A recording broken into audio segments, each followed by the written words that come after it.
अरे 2 सेकंड नहीं पड़ता।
लगे क्या? हाँ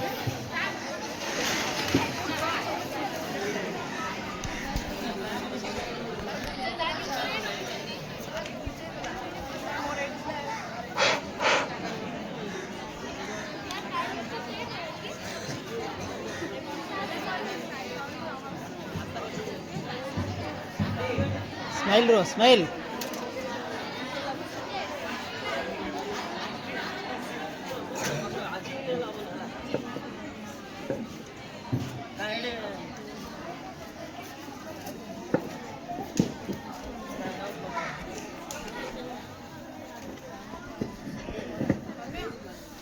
बर्तमान आमर पार्लियामेंट कार्यक्रम आरंभ हम आउ समस्ते उत्साह सहित उपभोग करूँ।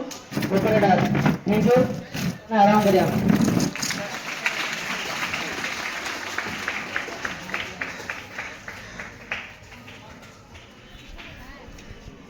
हेलो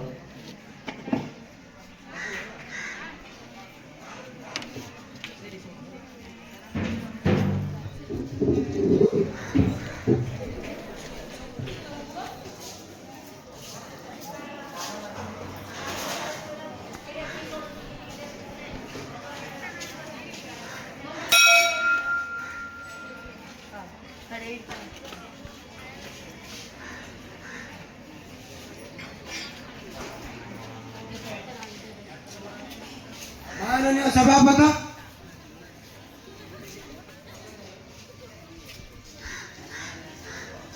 माननीय अध्यक्ष जी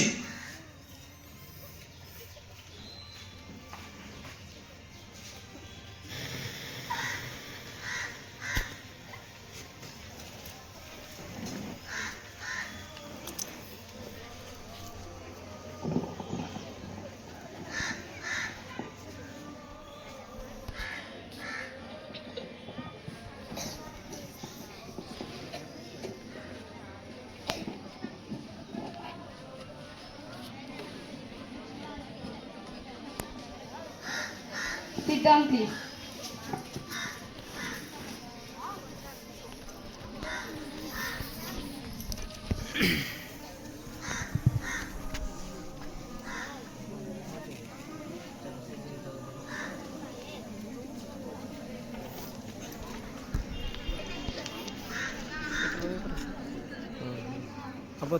हाँ चलो चलो I welcome you all to the third of Youth Parliament at school level. I hope that this session will be informative and beautiful. Now, new members will take oath or affirmation. Secretary General, please. जी महोदया, Miss Aparajita Sarangi stands elected as MP from Bhubaneswar, constituency of Odisha. Will now come to the take oath or affirmation. Madam, would you like to take oath or affirmation?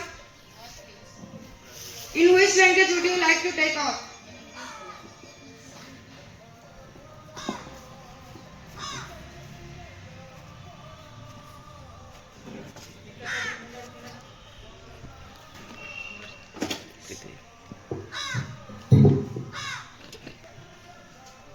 I, Aparajita Sarangi, is having been elected a member of Lower House of the Youth Parliament, do swear in the name of God solemnly that I will prove faith and allegiance to the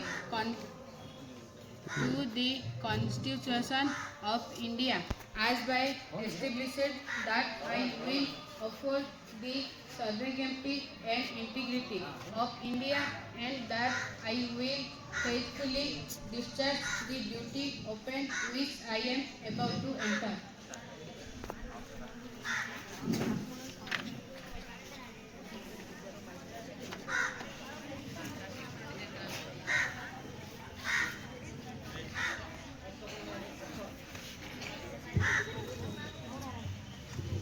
श्रीमान प्रताप चंद्र सारंगी जी ओडिशा के बालेश्वर निर्वाचन क्षेत्र से निर्वाचित हुए हैं। आप शपथ ग्रहण या प्रतिज्ञा करेंगे? शपथ ग्रहण करूंगा। आप किस भाषा में शपथ ग्रहण लेना चाहेंगे? संस्कृत से श्रीमान।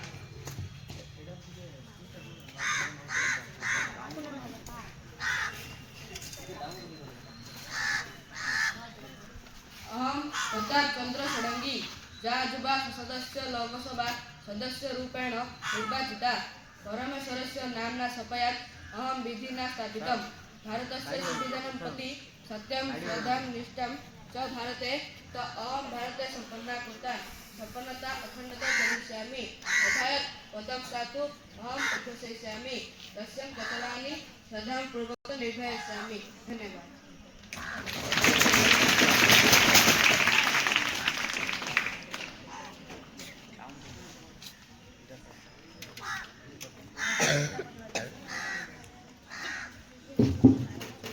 सभासदों, अभी मैं आप सबको एक दुख भरा समाचार देना चाहती हूँ। मैं तो वो समाचार देना नहीं चाहती हूँ, पर मैं काबिल हूँ और उस बात का आप सबको कुछ ज्ञान होना चाहिए। हमारे जो थे भारत के प्रथम सीडीएस बिपिन रावत जी, वह अपने पत्नी और अन्य सदस्यों के साथ तमिलनाडु जा रहे थे। तकनीकी खराब के कारण विमान दुर्घटना हुआ था और दुर्घटना इतनी भयानक थी कि उनमें जो भी 13 लोगों ने थे, वो सब 13 लोगों ने अपनी जान गंवा दी। उनकी आधुनिक सोच और राष्ट्र भावना को देश कभी नहीं भुला नहीं पाएगा। उन सभी आत्मा की शांति के लिए हम सब 2 मिनट के लिए मौन धारण करेंगे।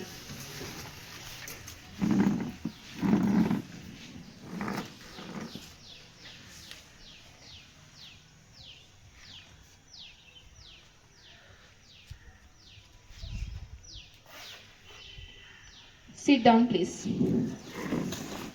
महासचिव शोक संतप्त परिवार को संवेदना संदेश भेजेंगे। जी महोदया, संवेदना संदेश भेजा जा रहा है। अभी प्रधानमंत्री जी नए मंत्रियों का परिचय करेंगे। अध्यक्ष महोदय, मुझे बताते हुए प्रसन्नता हो रहा है कि हमारे मंत्रिमंडल में 2 नए मंत्री शामिल हुए हैं। कृषि मंत्री डॉक्टर शिवराज सिंह चौहान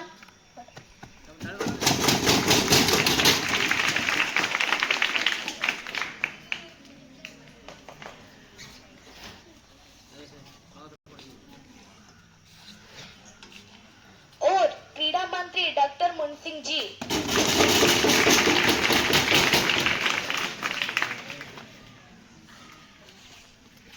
धन्यवाद महोदय। अब प्रश्नकाल आरंभ होता है। आइटम नंबर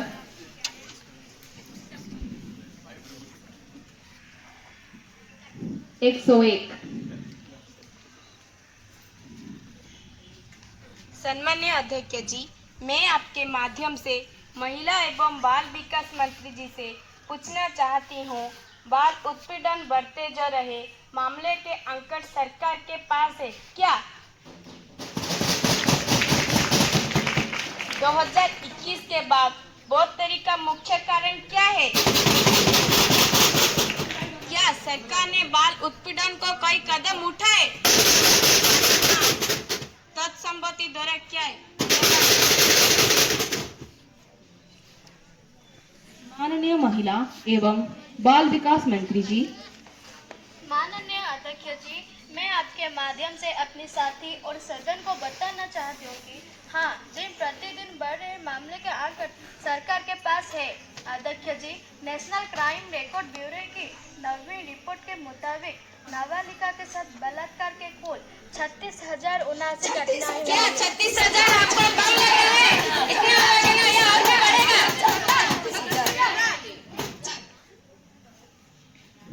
यह सभी मामले इंडियन पेनल कोड था, भारतीय दंड संहिता के धारा दहन दर्ज किया गए हैं।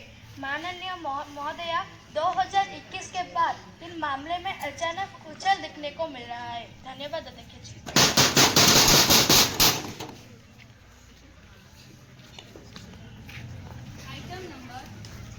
Item number 102, opposition leader.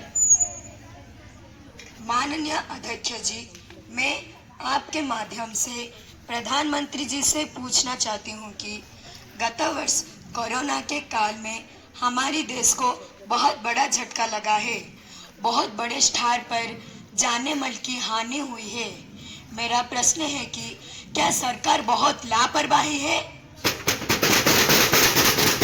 क्या स्थिति सरकार नियंत्रण के बाहर हो गई? यदि नहीं, तत्संबद्ध विवरणी क्या है? माननीय प्रधानमंत्री जी। अध्यक्ष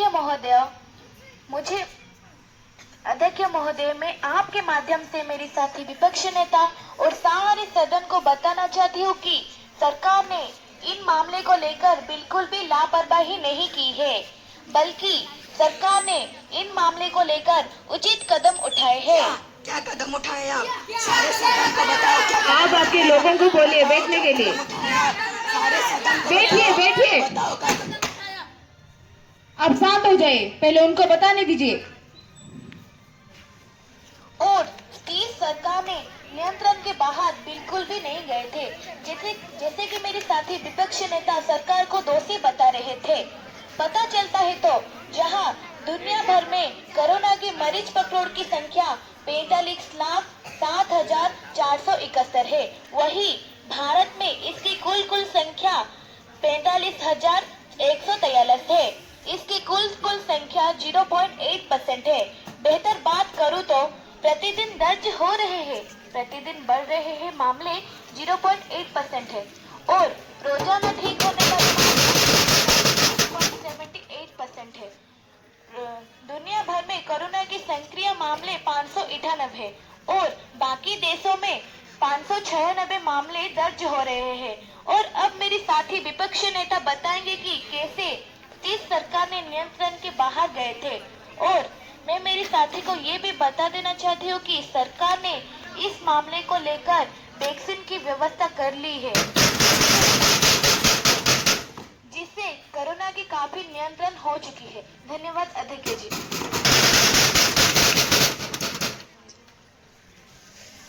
सम्मानीय अध्यक्ष जी, क्या मुझे स्वास्थ्य मंत्री जी से अनुपूरक प्रश्न पूछने अनुमति है?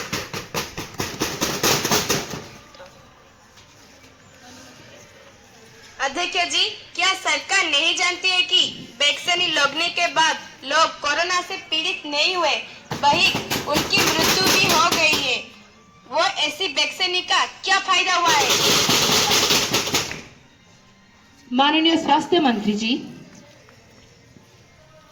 नहीं महोदय, ऐसा बिल्कुल भी नहीं हुआ है।